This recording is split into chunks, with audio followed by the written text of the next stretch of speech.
This lesson covers recognizing and responding to bradycardia. First, know how to recognize bradycardia in pediatric patients. Bradycardia is defined as a heart rate that is slower than what is considered normal for a child's age. There is sinus bradycardia, first degree AV block, type 1 second degree AV block, type 2 second degree AV block, and third degree AV block. Next, know how to respond. Here is a chart for responding to symptomatic bradycardia. Check the heart rate. Complete the ABC PALS survey. Check for signs and symptoms. Perform necessary CPR and administer epinephrine or atropine as indicated. Evaluate successive drugs and consider transthoracic or transvenous pacing. This is the pediatric bradycardia with pulse and poor perfusion algorithm. The first step in the algorithm is to identify and treat the underlying cause.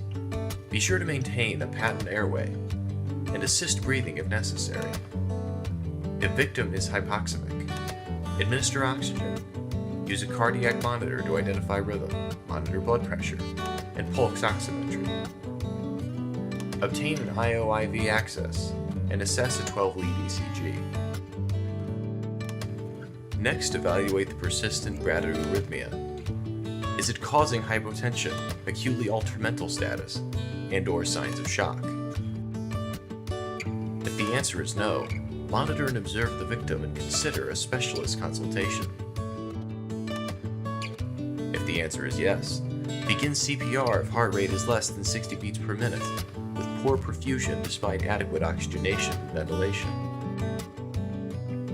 If bradycardia does not persist, monitor and observe the victim, and consider a specialist consultation. If bradycardia does persist, administer epinephrine, administer atropine for increased vagal tone or primary AV block.